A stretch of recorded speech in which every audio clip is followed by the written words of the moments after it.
नमस्कार, मैं अर्चना और आप देख रहे हैं हंगामा टाइम्स। हंगामा टाइम्स जिस तरह से आपको आर्य समाज किस तरह से दिन प्रतिदिन बढ़ रहा है और आर्य समाज जिस तरह से अपने कार्यों को आगे बढ़ा रहा है और जन जन तक पहुंच करके उनको बता रहा है कि ईश्वर क्या है, तो उसी कड़ी में एक कार्यक्रम होने वाला है जो आप स्क्रीन पे देख रहे हैं। ये आर्यव्रत वेद सम्मेलन 4 दिवसीय कार्यक्रम होगा। 9, 10, 11 और 12 4 दिवसीय कार्यक्रम होगा। तो हमारे साथ में कार्यक्रम की रूपरेखा बताने के लिए आचार्य रूपचंद दीपक जी हैं, तो अंदर हम आपको लेके चलते हैं। तो इस समय हम लोग श्रृंगार नगर आर्य समाज मंदिर में हैं। तो यहाँ पे हम लोग आए हुए हैं आचार्य रूपचंद दीपक जी से बात करने के लिए कि जिस तरह से 4 दिवसीय जो कार्यक्रम है तो उसके बारे में वो क्या कहेंगे और 4 दिवसीय कार्यक्रम की रूपरेखा के बारे में जानने के लिए आए हैं। तो आचार्य जी, आपका बहुत बहुत स्वागत है हमारे हंगामा टाइम न्यूज़ चैनल में। नमस्ते। नमस्कार सर। तो 4 दिवसीय जो कार्यक्रम हो रहा है आपका, तो उसके बारे में कुछ दर्शकों को बताइए सर। ये कार्यक्रम डीएवी कॉलेज में हो रहा है। सम्मेलन है 4 दिन का। इसका नाम रखा है आर्यावर्त वेद सम्मेलन। आर्यावर्त हमारे देश का प्राचीन नाम रहा और बहुत दिनों तक लोग इसको आर्यावर्त के नाम से ही जानते रहे। बाद में इसका नाम भारतवर्ष हुआ।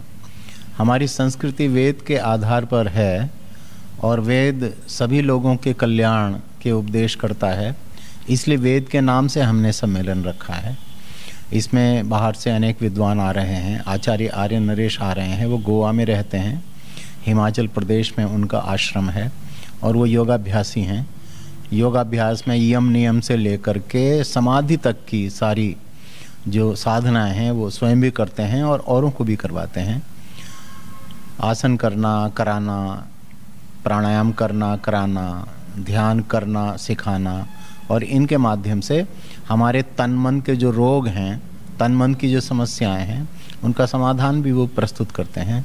उनकी दिनचर्या बड़ी अच्छी है। सुबह 3 बजे उठ जाते हैं और भोजन करते हैं। शाम के भोजन का उनका समय 7 बजे है। तो अच्छी दिनचर्या योगाभ्यास के अनुसार उनकी दिनचर्या है। यद्यपि बहुत व्यस्त रहते हैं, लोगों से बहुत मिलते जुलते हैं, लेकिन अपनी दिनचर्या को नहीं बिगाड़ते।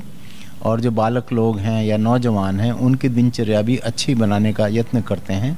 और वो आ रहे हैं तो उनसे बातचीत करके, उनका प्रवचन सुन के, प्रश्नोत्तर करके हम अपनी दिनचर्या को भी सुधार सकते हैं। तो सर, जैसे कि 4 दिवसीय कार्यक्रम है, 9, 10, 11, 12 आपका 4 दिवसीय कार्यक्रम है। तो 4 दिवसीय कार्यक्रम में जो कल से शुरुआत है आपके कार्यक्रम में, तो कल प्रमुख से रूप से क्या क्या रहेगा? कल प्रातःकाल यज्ञ होगा, वो 8 से 8:45 तक होगा। उसके बाद में विद्वानों का स्वागत होगा। कुछ भजन होंगे। भजन के लिए ज़िला बिजनौर से प्रसिद्ध भजनोपदेशक आ रहे हैं, पंडित योगेश दत्त शर्मा। वो करीब 30 वर्षों से भजन सुना रहे हैं। लखनऊ भी कई बार आए हैं वो। उनके भजन होंगे और फिर प्रवचन होंगे 2 लोगों के। एक तो आचार्य आर्य नरेश, मैंने उनका नाम बताया। आचार्य वागीश शर्मा हैं, ये एटा गुरुकुल के प्राचार्य हैं। इनके पिताजी भी पहले वहाँ प्राचार्य थे, उन्होंने गुरुकुल की स्थापना की थी। गुरुकुल के पढ़े हुए हैं और वर्तमान शिक्षा को भी समझते हैं। फिलॉसफी में ये पीएचडी हैं और देश विदेश में प्रचार करते हैं। विशेष रूप से अमेरिका में इनका प्रचार कार्य काफ़ी रहा है। जो आर्य समाज की स्थापना हुई थी सबसे पहले मुंबई में हुई थी वो, और मुंबई का स्थान है काकड़बाड़ी, काकड़बाड़ी मुंबई। तो ये उस समाज के परामर्शदाता भी हैं। लखनऊ आते रहते हैं। लखनऊ की जनता इनका बहुत सम्मान करती है। और जब हमने मैं संयोजक हूँ कार्यक्रम का, सम्मेलन का, तो जब मैंने लोगों से पूछा कि किसको बुलाया जाए, तो सबसे पहले लोगों ने डॉक्टर वागीश आचार्य का नाम लिया। तो उनका प्रवचन होगा। एक पुस्तक का भी विमोचन करने की योजना है और पब्लिक आएगी, उनके प्रश्नों का भी उत्तर दिया जाएगा। हमारे यहाँ जो सत्संग होता है उसमें यज्ञ, भजन और प्रवचन मुख्य रूप से यही कार्यक्रम होता है। ये होगा और कार्यक्रम जब समाप्त होगा 12 बजे, तो फिर भोजन भी सबको दिया जाएगा। यानी कि सुबह 8 बजे से आपका शुरू होगा, शाम में कितने बजे तक चलेगा सर? ये 2 शिफ्टों में होगा। सुबह 8 से 12 बजे तक चलेगा। मैंने बताया यज्ञ होगा, भजन और प्रवचन होंगे। भोजन के बाद में फिर लोग चले जाएंगे, फिर से आएंगे। 6:15 से 8:30 शाम को होगा। 6:30 बजे दिन छिपता है। दिन छिपने के समय हम संध्या करते हैं, संध्या का नियम है। तो संध्या रखी है 6:15 बजे से 6:30 बजे तक। 6:30 बजे से 8:30 बजे तक फिर आधा घंटा भजन और फिर 2 प्रवचन होंगे। 8:30 बजे कार्य समाप्त होगा और दिन की कार्रवाई पूर्ण हो जाएगी। और सर 10 तारीख को? 10 तारीख को भी बिल्कुल यही समय है। सुबह 8 बजे से हवन होगा 8:45 तक, फिर प्रसाद वितरण होगा, फिर भजन और प्रवचन होंगे। 12 बजे तक कार्यक्रम चलेगा, भोजन कराया जाएगा सबको, फिर सब लोग चले जाएंगे। जो वहाँ रुक करके वहीं विश्राम करना चाहेंगे उनके लिए वहाँ भी व्यवस्था कर दी है। और शाम को फिर वही सुबह शुरुआत में संध्या होगी 6:15 से, शाम 6:15 से 6:30 तक संध्या होगी। उसके बाद में भजन और प्रवचन होंगे और 8:30 बजे कार्यक्रम समाप्त हो जाएगा। 9 तारीख और 10 तारीख यानी शुक्रवार और शनिवार को बिल्कुल एक सा रहेगा कार्यक्रम और एक सा रहेगा समय। तो आर्य समाज की जागरूकता के लिए, जन जन तक और ज्ञान पहुंचाने के लिए आपके द्वारा और क्या क्या कार्य करे जा रहे हैं सर? एक तो लखनऊ में आर्य समाज स्थापित हैं। वैसे तो 30 समाज स्थापित हैं, लेकिन इनमें 15 समाज सक्रिय हैं।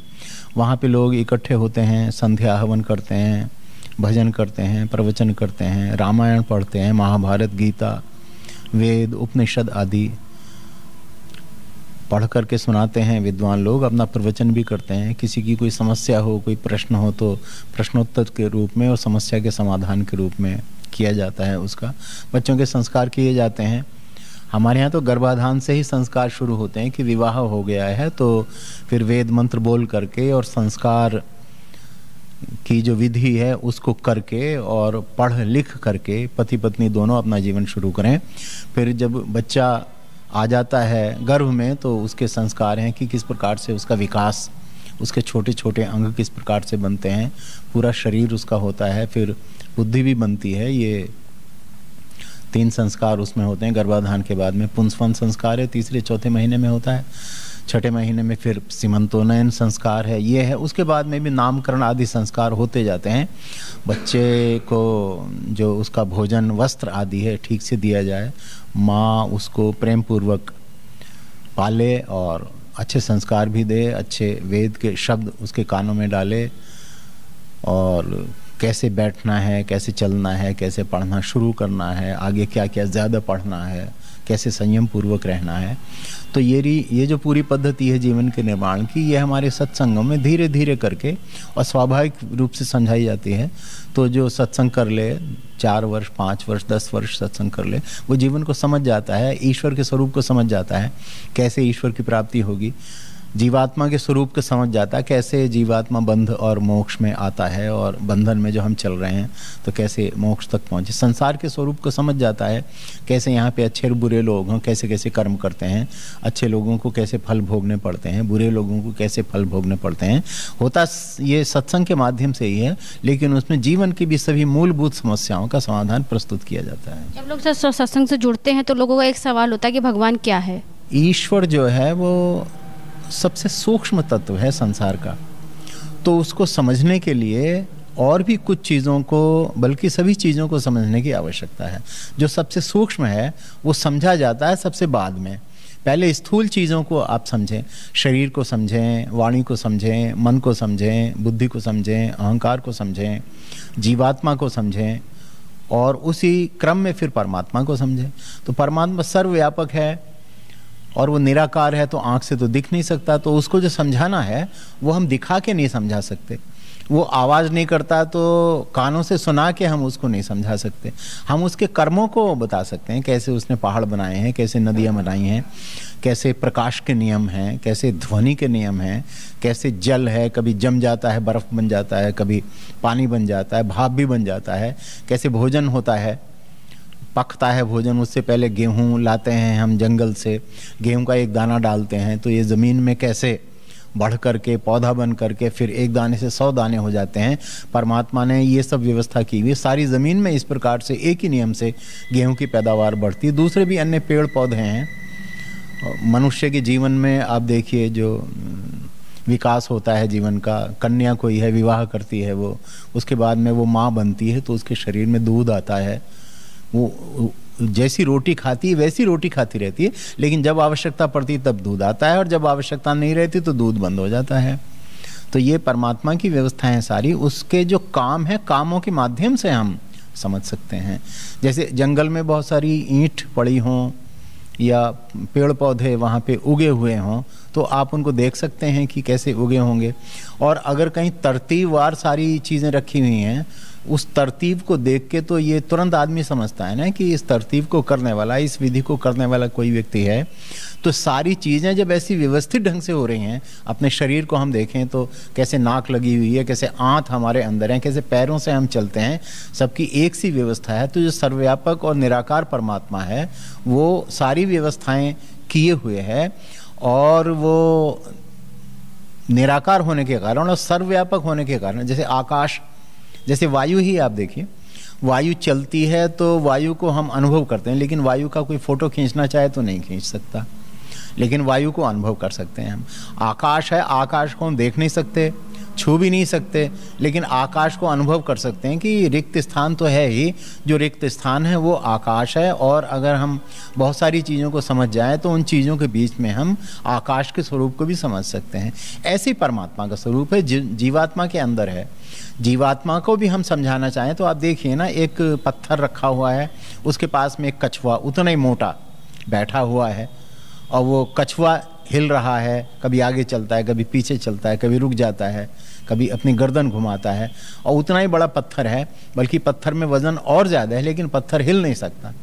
तो पत्थर में और जो कछुआ बैठा है उसमें किस चीज़ का अंतर? जीवात्मा का अंतर है। उस जीवात्मा को आप देख नहीं सकते, पकड़ नहीं सकते, खुरच नहीं सकते उसको, लेकिन उसकी गतिविधियों से जीवात्मा का पता लगता है कि ये कछुआ अगर चल रहा है तो किस आधार पे चल रहा है। और जब चलते चलते, खाते खाते, जीते जीते एक समय आता है कि वो निश्चेष्ट हो जाता है कछुआ, और हम कहते हैं भैया क्या हो गया, ये तो मर गया जी। अजी कैसे मर गया जी? इसमें से जीवात्मा निकल गया।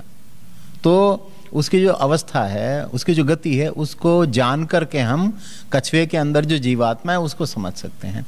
उसी प्रकार से सब पदार्थ हैं संसार के, तो उन पदार्थों की स्थिति को जान करके और कारण और कार्य का जो नियम है बनने वाला, उसको देख करके हम समझ सकते हैं ईश्वर की। जैसे पृथ्वी घूम रही है, भाई कौन घुमा रहा है, किस गति से ये घूम रही है, सूर्य की से कितनी दूर घूम रही है, और कौन से पिंड घूम रहे हैं, कब तक ये घूमेगी, और अपनी कीली पर भी घूम रही है, और भी कितने पिंड हैं, कितने हज़ारों नहीं करोड़ों पिंड हैं, ये इस प्रकार से घूम रहे हैं, और सब एक नियम में बंधे हुए हैं। तो कौन बांधे हुए है सारे नियमों को?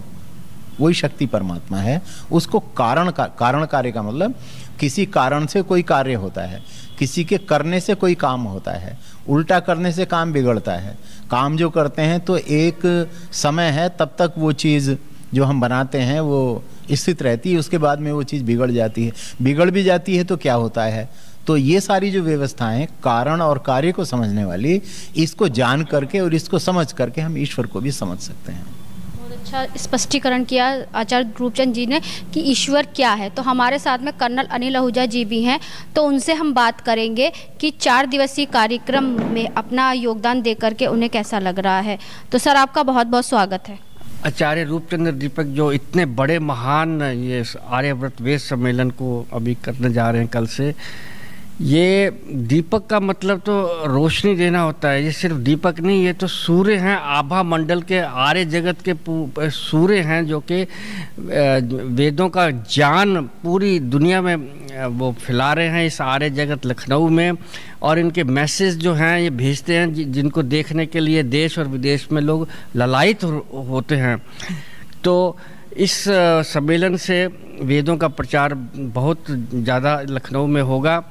और महर्षि दयानंद जी जो कि हमारे सबसे बड़े उदाहरणीय हैं, और उन्होंने आर्य समाज भी स्थापित किया था, लेकिन वो कुछ अल्पायु में वो चले गए थे।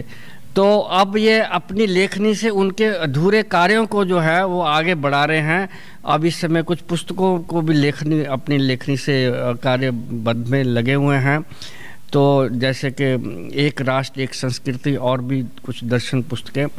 तो ये इतने इस उम्र में भी इतने व्यस्त रह के अपने आर्य हमारी फ़िलासफ़ी को, वेदों के ज्ञान को, आर्य समाज की फ़िलासफ़ी को आगे बढ़ा रहे हैं। और हम इनके बहुत बहुत धन्यवादी हैं कि इतना बड़ा महान करने जा रहे हैं। धन्यवाद। तो तो आज हम लोग आए थे श्रृंगार नगर में आर्य समाज मंदिर में 4 दिवसीय कार्यक्रम होने जा रहा है आर्य व्रत वेद सम्मेलन को लेकर के। तो संयोजक हमने आचार्य रूपचंद जी दीपक जी से बात करी तो उन्होंने बहुत अच्छा स्पष्टीकरण किया कि 4 दिवसीय कार्यक्रम में क्या प्रमुख रहेगा, कि ईश्वर क्या है। तो ऐसे ही हम आपको दिखाते रहेंगे कि जो 4 दिवसीय कार्यक्रम होने वाला है उसमें क्या क्या प्रमुख रहेगा। तो इसी के साथ मैं अर्चना आपसे इजाज़त लेना चाहूँगी। धन्यवाद, बने रहिएगा हंगामा टाइम न्यूज़ चैनल के साथ। हंगामा टाइम्स की तमाम खबरों को देखने के लिए हंगामा टाइम्स को सब्सक्राइब कर लीजिए और बेल आइकन दबा लीजिए। अगर आपको ये वीडियो अच्छा लगा हो तो लाइक बटन प्रेस कर अपनी प्रतिक्रिया हमारे कमेंट बॉक्स में देना मत भूलें।